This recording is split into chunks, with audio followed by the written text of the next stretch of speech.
Welcome to the Tactical Dent Tech Podcast. You are now part of a small underground movement of dent technicians from all over the world. We are on a mission to change our industry with innovation, intelligence, and skill. But because we don't rely on an insurance company to steer customers our way, we need to do things different. We need to do things smarter. We do that through a network of technicians that we call the Tactical Tech Movement. Now let's get this revolution started. Hey, what's happening, everybody? John Hiley here with the Tactical Dent Tech Podcast. I want to welcome all of you tactical techs out there to this latest episode. So, been a little while since I got on here, so let me go ahead and get you up to date on what's been going on here. Crazy busy. We actually, I know you guys, if y'all are out there paying attention, if you're on our mailing list or if you happen to be following us on any of our social media platforms, PDR Tool Time, Dent Trainer, all that stuff. You guys know that we launched the Dent Trainer Mega Media event a few weeks ago. And my goal at the beginning of this, it actually sounded crazy, was my goal was to sell this thing out within 2 weeks. Even Mike Toledo thought it was a crazy goal, but that was basically the goal. And so I figured if I could even hit half of that, it would be great. I kind of have this idea and something that I live by, that if you shoot for the stars, you're going to cover a lot of ground trying to get there. So if your goals are really, really big, then just by chasing that big goal, you're going to cover a ton of ground, even if you do not hit that big goal. And if you don't hit it, you step back and you recalibrate and you create another crazy goal. So that's the way I kind of do things. And but the amazing thing is we actually went, I think it was 2 weeks and 2 days, we sold the event out. And the crazy thing is we almost sold it out within that 2 weeks. I mean, we were so close. There was only 2 seats left that went over the course of a few days after that 2-week time frame. So the event is sold out in San Diego. And this is really cool. It's like venturing into a new world that I've been interested in for quite a long time. And just the things that are going on right now behind the scenes for the people that are going to attend this event. It's just crazy. I mean, we're putting together, my business partner, Mike Toledo, you guys all should know that he's one of the best video guys. He's one of the best trainers out there as well for dent removal. He is really, probably, in my opinion, the best marketer in the world for what we do. And I actually don't even think that's debatable. I mean, if you really look out there, the guy is the best marketer in the world for what we do. And having him on the creative end, and then, of course, having me on the infrastructure of the entire event, having me on the front end of the sales, has been just a combination that we're going to put together something that's just going to kill it.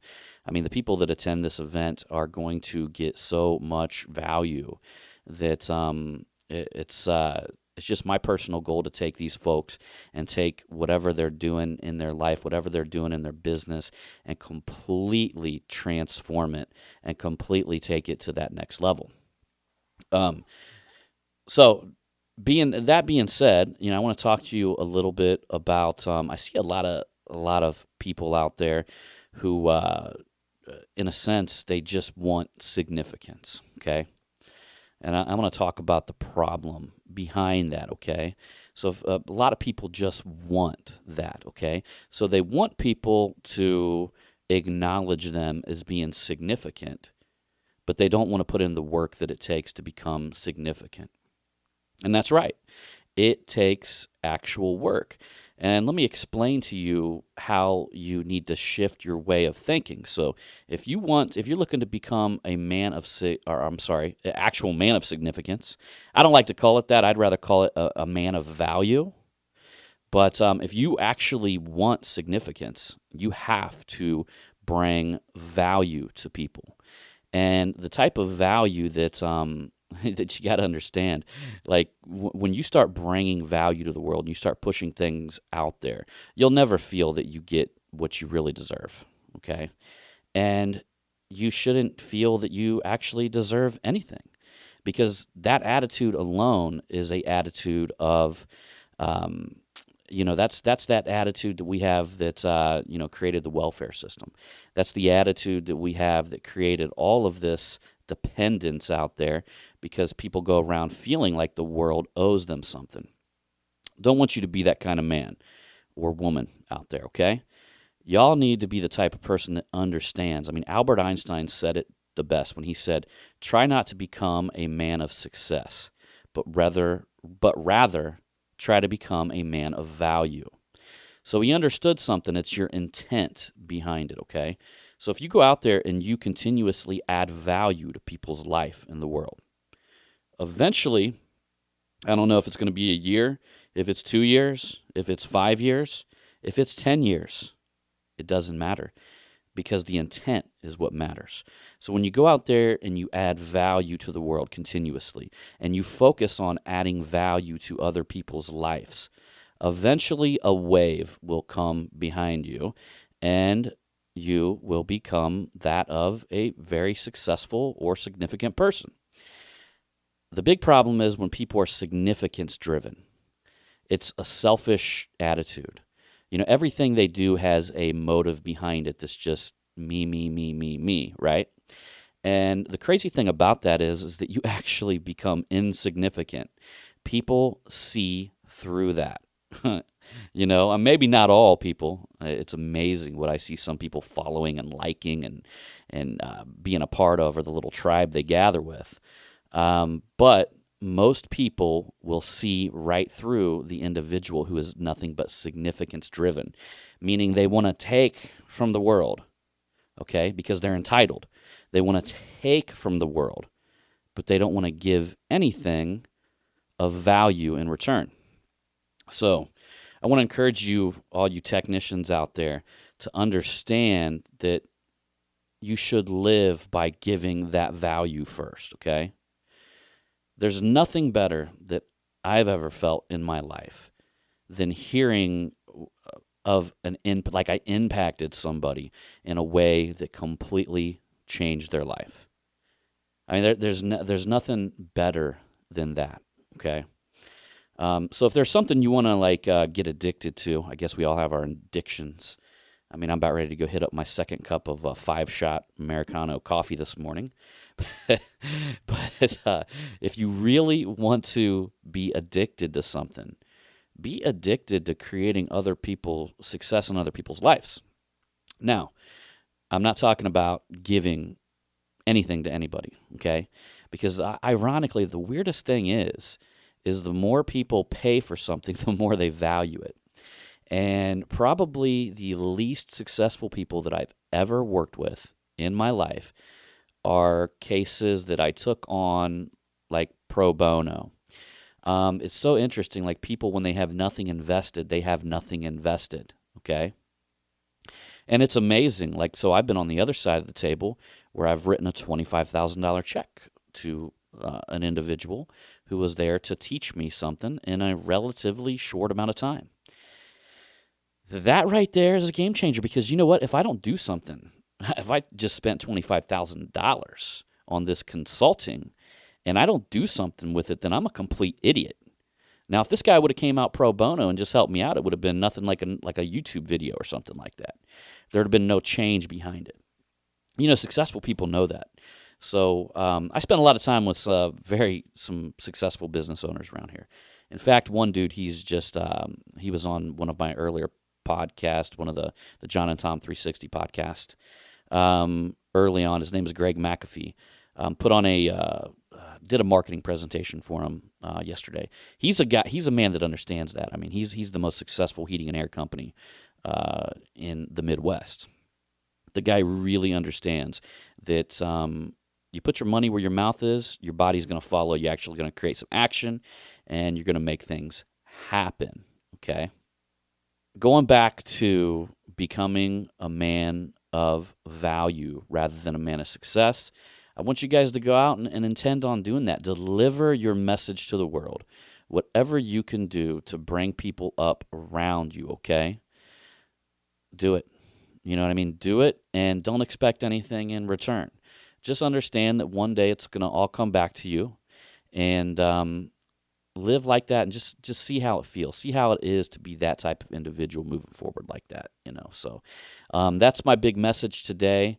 And just look out for people that are out there just trying to take, if you get caught in their little web, their little trap or whatever, where you just you got individuals who just want a bunch of groupies following them around. They don't want to give anything in return. You become an individual that follows that type of person around. I mean, it's that's an interesting path, or let's just call it an interesting maze. All right. So, and another thing, here's what I find interesting, and I'm just going to go ahead and call it the way it is. I get all these messages, on Facebook, and I'll tell you the ones that I don't even open them up in my Facebook Messenger. Okay, so when I got some guy that I don't know, I haven't personally trained him. My consulting is really expensive, so I know that they didn't purchase it because I would know if somebody did. And the very first excerpt that I see on the Facebook line is, "Hey John, I was wondering if you could help me do," and then da da da da da da goes on. All right, and that's such a bad way to connect with somebody.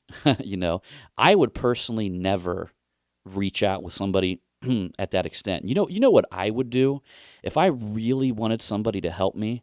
All right, so if I had some guy out there that I really wanted them to help me do something, I would try to find out how I could help that person first. Okay, I would want to get on their radar by maybe emailing them and say, hey man, I just want to let you know I'd like to share your message with an audience, and I would start to build rapport with the individual. I mean, there's nothing worse, especially when you're really busy. I'm very busy all the time. And to talk to every single person that gets a hold of me, I would have to give up family time. It's not something I'm willing to sacrifice, okay? And nobody should be willing to sacrifice that. I'm not sitting around waiting for phone calls. I'm busy all day long. I want you guys to think about this. If you really want to connect with somebody, go out on a limb and help them first, but don't expect for them to help you, okay? Do it just because you want to help that person. Don't expect for them to turn around and help you. And I guarantee you one day the opportunity is going to come where you're going to need whatever help or whatever you need to take a step up. And because you've helped this individual share their message, they're going to help you at one point. I'll give you a quick example. A guy that I know, he's like an online marketer, Russell Brunson. He contacted Tony Robbins. And he didn't contact Tony Robbins and say, "Hey, Tony, man, what can you do for me? I got some questions for you." Of course he didn't. He contacted Tony Robbins' team and said, "Hey, man, your book launched really bad. It doesn't look good and all this and that. I'd like to have my team put everything together, build it out, and take care of it for you." And granted, I'm telling you guys, this was probably 12 years ago he did this. So they say, what? Yeah. But why are you doing this? And he said, my ultimate goal is to make Tony Robbins think that I'm cool. And I think that's so funny because that was his only goal, was to make Tony Robbins think that. Since then, I want to say it might have been 5-6 years later, Tony's used him for every book launch that he's ever put together. On top of that, Tony's had him live on his video streams. Millions of people watch it. Tony's invited him to his house in Hawaii and or not Hawaii, wherever he goes, to Tahiti or something like that. On the ocean front, pictures with Tony Robbins. Tony Robbins now comes to Russell's events that he has and speaks there. Also, Marcus Lemonis goes there too. I mean, it's just amazing, like what you can do. And Russell talked about this on his podcast. He didn't have an intent on Tony doing anything for him. I think it wasn't up until, and like I said, guys, this is like 10, 12 years ago. It wasn't up until this year that Tony ever shared a video and shared one of Russell's book launches on his own Facebook page. And I guess that just turned into thousands and thousands and thousands of book sales, which turns into a ton of revenue. And so you got to think about this. Guy went out on the limb, helped Tony Robbins out, didn't get anything in return for 12 years, really. Okay? And just it's the way that he looked at it, man. Guys out there, it's just the way the way that you do things in the world. If you seek to just take, it's just, I just get sick of hearing that over and over and over again. because if somebody wants something, they should be willing to slap down some money and pay for it. All right? Don't go out into the world just looking to take, okay? And understand that it's not going to help you out anyway. I actually heard a quote a long time ago, and I'm starting to believe it more and more, that free advice is worth what you pay for it. And I don't think it's devalued or it's worth nothing because of the advice. I think it's worth nothing because you didn't pay anything for it, so you don't have anything behind you that pushes you to act on that that advice or whatever it is. I mean, I really feel that way, and I'm seeing that more and more and more. So don't get stuck in that blue-collar mindset where everything should be free, or, if you're a dent technician and sometimes you're making $100, $300, $500 an hour, whatever it is, but you're out there fixing your sink, spending 8 hours doing it, pay somebody to do it.